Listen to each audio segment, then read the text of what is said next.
بزرگوں نے کتابوں میں لکھا ہے کہ 10 حماقتیں ہیں، بندے کو ان حماقتوں سے بچ جانا چاہیے۔ 10 باتیں بے وقوفی کی نشانیاں ہیں، ان بے وقوفیوں سے بچنے کی ضرورت ہے اگر گھر اچھا آباد کرنا ہے۔ سب سے پہلی بات کہ ایک بندہ نیکی تو کرے نہیں مگر جنت کی امید رکھے۔ فرماتے تھے کہ یہ بے وقوفی کی علامت ہے۔ توجہ فرمائیے، کیا فرماتے تھے کہ ایک آدمی نیکی تو کرے نہیں اور جنت کی امید رکھے، یہ بے وقوفی کی علامت ہے۔ نمبر 2، ایک آدمی خود بے وفا ہو اور دوسروں سے وفا کی امید رکھے۔ فرماتے تھے یہ بے وقوفوں کی نشانی ہے۔ تیسری بات، ایک آدمی کی طبیعت میں سستی ہو اور وہ چاہے کہ میری خواہشیں پوری ہو جائیں۔ فرماتے تھے یہ بے وقوفی کی علامت ہے۔ سست آدمی کی خواہشیں کبھی پوری نہیں ہوتی، اپنی خواہشوں کو پورا کرنے کے لیے کام کرنا پڑتا ہے۔ تو فرماتے تھے کہ سستی ہو بندے کی طبیعت میں اور دل میں امید رکھے کہ میری خواہشات، میرے آبجیکٹو پورے ہو جائیں گے، تو یہ بے وقوفی کی علامت ہے۔ نمبر 4، فرمایا کرتے تھے آدمی اپنے بڑوں کی نافرمانی کرے اور امید رکھے کہ چھوٹے میری فرما برداری کریں گے۔ فرماتے تھے یہ بے وقوفوں کی علامت ہے۔ ایسا کیسے ہو سکتا ہے؟ جب ہم نے اپنے بڑوں کی فرما برداری نہ کی، چھوٹے ہماری کیسے کریں گے؟ پھر 5ویں بات فرمایا کرتے تھے کہ آدمی بیماری کے اندر بد پرہیزی کرے اور پھر شفا کی امید رکھے۔ یہ جو ہے بے وقوفوں کی علامت ہے۔ شوگر کے مریض ہیں، میٹھا کھانے سے بچتے نہیں، پھر کہتے ہیں جی کمپلیکیشن ہوتی جا رہی ہیں۔ وہ تو ہوں گی صحیح، بچنا پڑے گا، اس لیے بد پرہیزی نہیں کرنی چاہیے۔ تو جو آدمی بیماری میں بد پرہیزی کرے اور شفا کی امید رکھے، فرماتے تھے یہ بے وقوفی کی علامت ہے۔ 6ویں بات فرماتے تھے کہ جو آدمی اپنی آمد سے زیادہ خرچ کرے اور خوشحالی کی امید رکھے، یہ بے وقوفوں کی علامت ہے۔ اور کئی مرتبہ عورتیں ایسی غلطی کر گزرتی ہیں، جتنی چادر اتنے پاؤں پھیلانے چاہیے۔ اگر خامن کی ایک حد تک جو ہے وہ آمد ہے تو پھر اپنے خرچوں کو بھی اتنا رکھیں، اگر خرچے زیادہ کر لیں گی تو پھر جھگڑے ہوں گے۔ اس لیے فرماتے تھے بزرگ کہ ایک آدمی تنخواہ سے زیادہ خرچ کرے اور پھر خوشحالی کی امید رکھے، یہ بے وقوفی کی علامت ہے۔ 7ویں بات فرماتے تھے کہ مشکل وقت میں لوگوں کی مدد بندہ نہ کرے اور امید رکھے کہ میرے مشکل وقت میں لوگ میری مدد کریں گے۔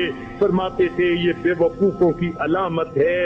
اور 8ویں بات کہ فرمایا کرتے تھے کسی دوسرے کو راز بتا کر یہ کہہ دینا کہ آگے نہ بتا دینا، آگے نہ بتانے کی امید رکھنا، یہ بے وقوفوں کی علامت ہے۔ اور عام طور پر یہ بات زیادہ دیکھی گئی کہ عورتیں ایسی باتیں جو دوسرے کو نہیں بتانا چاہتی وہ اس کو کہتی ہیں کہ اچھا میں نے تو تمہیں بتا دیا، آگے نہ بتانا۔ وہ کہتی ہے بہت اچھا، پھر وہ آگے کسی کو بتاتی ہے اور کہتی ہے میں نے تو تمہیں بتا دیا، آگے نہ بتانا۔ آگے نہ بتانے کی امید پر یہ راز اوپن سیکرٹ بن جاتا ہے، ٹاک آف دی ٹاؤن بنا ہوا ہوتا ہے۔ اور عورتیں اس عادت میں اکثر ملوث دیکھی گئیں، دل میں بات رکھ نہیں سکتی، ذرا سی بات میں اپنا سب کچھ بتا دیں گی، جو پیٹ میں لیے پھریں گی وہ بھی بتا دیں گی۔ لہذا اس بات کا جو ہے خیال رکھنا چاہیے، راز راز ہوتا ہے۔ المجالس بالامانہ، مجالس کے اندر جو باتیں ہوتی ہیں وہ امانت ہوتی ہیں۔ اگر دوسرے بندے نے اس کو پسند نہیں کیا تو یہ باتیں دوسرے کے سامنے نہیں کہنی چاہیے، مگر وہ باتیں جو شریعت کی حدود کے اندر ہوں، باہر کی بات کبھی سوچیں بھی نہیں۔ لہذا ایک بندہ دوسرے کو راز بتا دے اور امید رکھے کہ یہ آگے راز نہیں بتائے گا، فرماتے ہیں کہ یہ بے وقوفی کی علامت ہے۔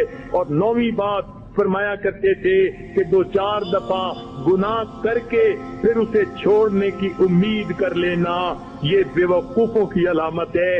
اور نوجوان ایسا ہی کرتے ہیں دل کہتا ہے اچھا یہ گناہ ایک دفعہ کر لیتا ہوں پھر چھوڑ دوں گا، تو جب یہ دل میں امید آ گئی کہ 2-4 دفعہ گناہ کر کے پھر چھوڑ دیں گے، یہ بے وقوفی کی علامت ہے۔ گناہ جب کر لیا عادت بڑھ جاتی ہے، پھر انسان گناہ سے بچ نہیں سکتا، اس لیے 2-4 دفعہ بھی نہیں کرنا چاہیے۔ تو یہ 9 باتیں بے وقوفی کی علامت ہے۔ آپ سوچ سکتی ہیں کہ 10ویں بات جس کو ہمارے بزرگوں نے بے وقوفی کی علامت کہا وہ بھلا کیا ہو سکتی ہے؟ ذرا اپنے ذہن میں سوچئے تو صحیح، مگر بتا دیتا ہوں۔ ہمارے بزرگوں نے فرمایا کہ جو خاوند بیوی سے روزانہ جھگڑا کرے اور پھر چین سے رہنے کی امید رکھے، فرماتے تھے یہ بے وقوفی کی علامت ہوتی ہے۔ لہذا 10ویں بات کے لیے 9 باتیں آپ کو بتانی پڑ گئی۔ اللہ کرے کہ 10ویں بات خانے میں بیٹھ جائے۔ لہذا جو خاوند روز گھر کے اندر بیوی سے لڑتا ہے، ڈانٹ ٹپٹ کرتا ہے، پھر وہ امید رکھے کہ میرے گھر کے اندر خوشیوں بھری زندگی ہوگی، یہ بے وقوفوں کی علامت ہے۔ کبھی ایسا نہیں ہو سکتا۔ یاد رکھیں بیوی کوئی بکری نہیں ہوتی کہ جو جنگل سے آئی اور ہم نے پکڑ کے اس کے گلے میں رسی ڈال لی، وہ کسی کی بیٹی ہوتی ہے اور ہم نے اس کو خود جا کر مانگا ہوتا ہے اور اس کو عزتوں سے گھر لا کے بٹھایا ہوتا ہے۔ اس کے حقوق ہوتے ہیں، لہذا اس کے حقوق کو پورا کرنا چاہیے۔ جب کلمہ پڑھا تو پوری شریعت پر عمل کرنا انسان پر لازم ہو گیا۔ اسی طرح جب نکاح میں قبلتو کا لفظ کہا تو بیوی کی سب ذمہ داریاں خاوند کے سر پہ آ پڑی، ان کو نبھانا چاہیے، مرد بن کر نبھانا چاہیے۔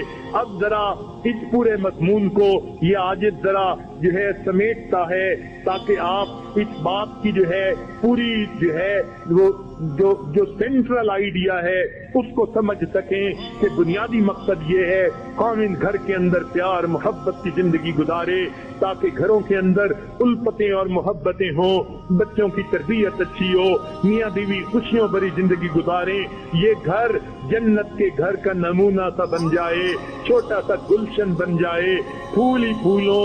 جب میاں بیوی پرسکون ہوں گے تبھی تو اولاد کی تربیت کر سکیں گے، اور اگر آپس میں جھگڑوں سے ہی فرصت نہیں تو اولاد کی تربیت کون کرے گا؟ اس لیے کسی نے کہا کہ جب میری شادی نہیں ہوئی تھی میرے دل میں بچوں کی تربیت کے 5 مختلف پلاننگ تھیں، اور اب میری شادی ہو گئی، میرے 5 بچے ہیں اور بچوں کی تربیت کی ایک پلاننگ بھی دماغ میں نہیں ہے۔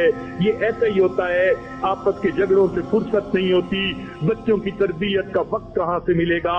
لہذا گھر میں محبت و پیار کی زندگی گزاریے۔ چنانچہ قرآن پاک کی آیت میں فرمایا وَعَاشِرُوهُنَّ بِالْمَعْرُوفِ، اے خاوندو تم اپنی بیویوں کے ساتھ اچھے انداز کی زندگی گزارو،